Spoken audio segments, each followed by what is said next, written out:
தினம்தோறும் விளக்கேற்ற நல்ல எண்ணெய் இதயம் நல்லெண்ணெய். மத்திய அரசு நாடு முழுவதும் கட்டாயமாக்கியுள்ள 20% எத்தனால் கலந்த E20 பெட்ரோல் கொள்கை தற்போது தேசிய அரசியலில் பெரும் விவாத பொருளாக மாறியுள்ளது.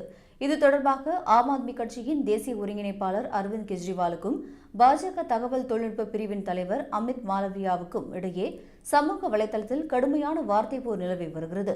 டெல்லியில் உள்ள கார் மெக்கானிக்குகள் மற்றும் வாகன உரிமையாளர்களை சந்தித்து பேசிய வீடியோ ஒன்றை அரவிந்த் கெஜ்ரிவால் தனது எக்ஸ் பக்கத்தில் பகிர்ந்துள்ளார்.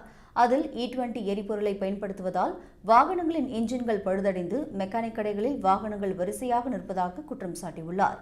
மேலும் இதனால் வாகனங்களின் மைலேஜ் பெருமளவில் குறைந்துள்ளதால் நடுத்தர வர்க்க மக்களை கடுமையாக பாதிக்கப்பட்டுள்ளனர் என்றும் மத்திய அரசு மக்கள் மீது இந்த எத்தனால் கலந்த பெட்ரோலை வலுக்கட்டாயமாக திணிப்பதை நிறுத்த வேண்டும் என்றும் அவர் வலியுறுத்தியுள்ளார்.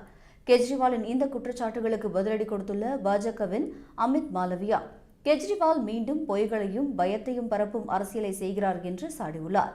கடந்த 5 ஆண்டுகளாக நாட்டில் எத்தனால் கலந்த எரிபொருள் பயன்பாட்டில் உள்ளது என்றும் கெஜ்ரிவால் கூறுவது உண்மை என்றால் நாட்டின் சாலைகள் பழுதடைந்த வாகனங்களால் நிறைந்திருக்க வேண்டும் என்றும் அவர் குறிப்பிட்டுள்ளார். தற்போது இந்தியாவில் 2.5 கோடி பெட்ரோல் கார்களும் 20 கோடிக்கும் அதிகமான இருசக்கர வாகனங்களும் எத்தனால் கலந்த எரிபொருளால் தான் இயங்கி வருகின்றன என்று புள்ளி விவரங்களை அமித் மாலவியா அடுக்கியுள்ளார்.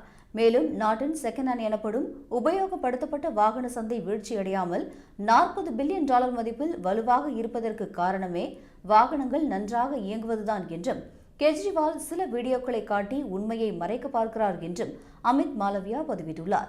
மத்திய அரசின் இந்த மாற்றுப் பொருள் கொள்கை குறித்து இரு தரப்பினருக்கும் இடையே நிலவி வரும் இந்த அரசியல் மோதல் தற்போது தேசிய அரசியல் வட்டாரத்தில் பெரும் பரபரப்பை ஏற்படுத்தியுள்ளது.